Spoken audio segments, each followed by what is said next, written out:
Quem são os seus clientes? O advogado criminalista, ele é qualquer tipo de crime? Lá no escritório nós temos todos os tipos de crimes. Nós temos processos envolvendo homicídio, estelionato, roubo, apropriação, que são os crimes mais tradicionais, Aham. até processos envolvendo organização criminosa, lavagem de dinheiro, corrupção, que são chamados os maxi-processos, né? Processos decorrentes de grandes operações. Então, assim, nós atuamos em grandes operações fora do Rio de Janeiro também, então a gente tem essa capilaridade lá. É bem ampla, a parte criminal é muito ampla, né? Obviamente que tem uma equipe, né, trabalhando junto mais comigo, focada, muito né? qualificada, Aham. e para dar conta e entregar o melhor serviço. Mas assim, nós temos lá todos os tipos de crimes que existem na legislação criminal. E hoje você mesmo dando aula, né, como professor, palestrante, enfim, divulgando teu livro, você ainda está atuando, você Sim, atua atua ativamente. diariamente. Temos reuniões semanais, que é um trabalho em equipe, né? Sim, Então, claro. assim, eu hoje estou nessa condição de sócio, coordeno ali a área criminal, mas temos ali um coordenador, temos outros advogados que trabalham e que vai dando esse corpo para atender as necessidades dos clientes. Então, cada processo ele é estudado minuciosamente. Lá a gente trabalha de uma forma artesanal, a gente não trabalha com massa. Então, assim, principalmente na área criminal. Então, a gente tem um cuidado de cada processo tem o seu relatório, cada processo a gente sabe cada detalhe do processo. Então, assim, Legal. é uma máxima que os advogados mais experientes falam, eu acho que eu tomei isso como uma verdade e na prática eu vi que isso realmente é o caminho. Eu tenho que saber o processo mais do que o meu cliente, mais do que o juiz, mais do que o desembargador, mais do que o ministro. E é isso que a nossa filosofia lá é essa. Eu não posso perguntar algo para o advogado e o advogado me perguntar e ninguém está sabendo o que está acontecendo. Cara, assim como toda profissão, tem uns caras muito ruins, né? Tem uns caras que não são profissionais, né? Sim. Eu, na minha engenharia, aqui no podcast, você como advogado, enfim, Vini como cineasta e tal. Mas eu tava conversando com o advogado lá da empresa, né? Aí ele tava falando, eu falei, cara, tu viu um memezinho que saiu? Eu não sei se foi verdade, ele falou que acho que ele tipo, disse que era verdade. Alguém colocou no meio do processo uma música, alguma coisa, tipo, nada a ver, pra provar que ninguém leu, o cara não tinha lido o processo e tinha um trecho, irmão, sei lá, uma folha que não tinha nada a ver com o processo e ninguém viu. Que é isso, tipo assim, se o cara tiver uma, né, Sim. não for uma esteira de produção, se for uma esteira de produção, vai passar coisa que ninguém vê, meu irmão, já era. E aí pode se cometer uma injustiça no caso desse, né? Sim. Às vezes é um dado que é importante pro juiz saber, levantar, ou enfim, né? Hoje em dia, né, na era digital, né, na era da informática, da tecnologia, você tem hoje os processos criminais, eles giram em torno de instrumentos tecnológicos. Como assim? Celular, tablet, Sim. computador, de um crime mais simples, né, do ponto de vista de investigação, por exemplo, um crime de ameaça. Normalmente ele ocorre entre conversa de WhatsApp Sim. ou numa conversa do Instagram, e isso está dentro de um celular. Então você tem uma questão aí de extração desses dados, mas você vai ter também uma grande operação envolvendo uma quebra de nuvem com 1 tera de informações, e você tem que ver se aquilo ali houve uma manipulação, porque até uma manipulação É um estudo de prova muito pesado, então, né? assim, é uma área que requer uma atuação de uma forma muito cuidadosa. Um processo grande deve ser uma galera envolvida, né, Arthur? Que você tem processos de 5.000, 10.000 páginas, 13 réus. Meu irmão. Então, assim, E tu já livrou alguém de uma injustiça, assim, que te lembra assim, caraca, meu irmão, esse maluco ia se fuder, se eu não... Você lembra de algum caso que, tipo assim, pô, isso me impactou, que era uma injustiça, o cara, ele não era culpado disso, assim, você lembra de algum caso desse? Tem mais de um caso, né? Mas eu tenho um que foi praticamente um dos meus primeiros casos. Legal. Para um amigo, tava processo envolvendo violência doméstica. Que também é criminal. Não, fora do direito ele. Ele estava como acusado de um processo de violência doméstica. Eu estava ali naquele momento em que, indo exclusivamente para a advocacia, não estava dividindo com estudo para concurso público. E aí ele foi me contando, ele tinha advogado. Aí os advogados não queriam recorrer da sentença, que ele foi condenado. Aí ele falou, cara, não vão recorrer, eu não tenho mais o que fazer. Ele ia ser preso. Não ia chegar a ser preso, não, a pena era baixa. Sim. Mas pelo que ele me contava, eu sentia que tinha muita coisa ali que não fechava.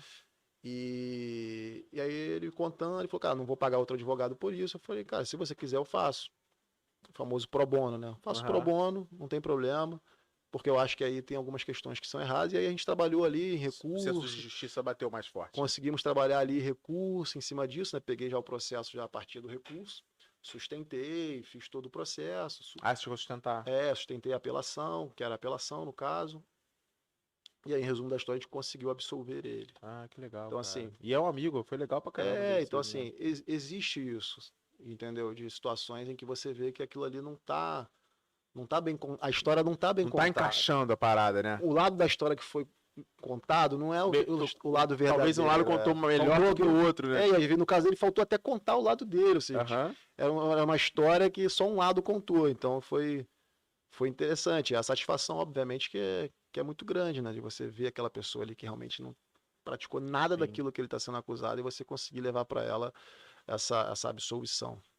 Eu tinha uma tia minha, até faleceu já, ela gostava muito de ir assistir, não sei se essa é uma prática e tal, mas assistir os julgamentos, não sei se podia, não sei como é que é, audiência pública, né? A audiência, em regra, o processo é público, né? Aí você pode assistir. O que costuma muito é o tribunal do júri, né? As pessoas vão muito assistir o tribunal do júri.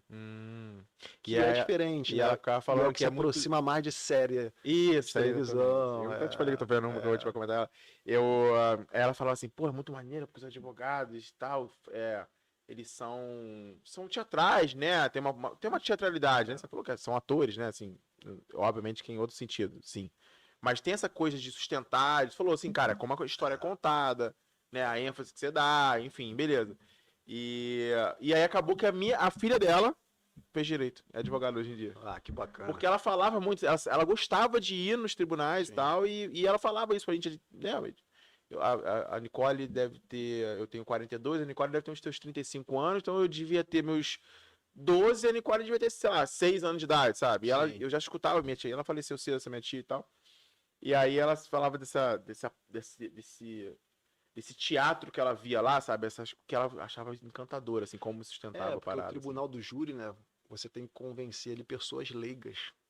Então, eu tava até conversando. Mas quanto mais simples, quanto mais raso for, talvez, é mais fácil, né? É desafiador, né? Como é que você explica algo tão complexo que é o direito, que às vezes até nós que somos profissionais temos dificuldade de entender determinadas decisões e os institutos que se conflitam. Sim. E você pegar isso e tentar demonstrar para uma pessoa leiga essa técnica. Então, assim, a atuação do Tribunal do Júri é fascinante, né? E se aproxima mais de uma série, né? De um filme, eu gosto em que há debate, aquela troca de argumentos. Sim, então, analogias para poder explicar uma questão técnica. Então, assim, realmente é fascinante. Do que uma audiência normal, em que tem um advogado aqui, um promotor lá, um juiz, aquela coisa mais técnica, mais fria. E para quem é externo, não é tão interessante. E isso também não passa na faculdade, né, Arthur? Essa questão da sustentação que você fala? Então assim, isso desenvolve-se técnicas, se aprende alguma técnica na faculdade de oratória, por exemplo, não? Eu sou graduado pela UERJ, eu não tive. E a maioria, acho que até hoje, está passando por lá e não tem. A gente está falando de uma das melhores faculdades de direito do país. Pô, sim, a UERJ então, assim, direito eu acho isso uma falha. Tá? Mas você acha que deveria ter? Óbvio. Porque, assim, sistema de avaliação de uma faculdade, eu vou falar da faculdade que eu estudei, tá? Beleza. Mas eu vejo que no geral é isso, pelo menos no Rio de Janeiro. Beleza. Você tem aquela coisa escolar. Faz uma prova teórica. Depois faz a segunda prova teórica, soma as notas e tem a média. Perfeito. Eu acho que para você que está formando profissionais que vão atuar numa determinada área, a profissão dele, eu acho que é um sistema que deixa a desejar. Já passou, né? Então, assim, porque no final das contas, todos que estão se formando em direito vão se formar advogados. Se ele quiser ser juiz, ele tem que fazer uma prova. Se ele quiser ser promotor, ele tem que fazer uma prova, delegado, enfim. Mas o advogado, salvo a prova da OAB, que vai ter que fazer até para ter essas outras carreiras, ele se forma advogado. Então, quando ele se forma advogado, ele vai precisar ter uma oratória, ter um bom desenvolvimento de empreendedorismo. Sim, claro. isso nem passa perto da faculdade. Até porque se você pegar um processo grande, você vai ter que montar uma equipe, gerenciar uma Exato, equipe, você tem gestão de pessoas, exato. gestão de processos, processo interno de faculdade, de empresa que eu tô falando, né? Eu, na faculdade, eu tive uma simulação de um julgamento. Durante 5 anos. Ah, é nada, né? É muito. Não, não é nada. Não é nada, exatamente. é nada. E isso lá no final da faculdade já. Sim. Então, assim, eu acho que é um sistema falho Sim, de educação e de formação de profissionais sim. que vão estar atuando, como eu disse, na defesa do maior bem do ser humano, que é a liberdade. Fato. Então, assim, então as instituições de ensino têm que fazer essa meia-culpa. Óbvio que o profissional tem que se qualificar, como você falou.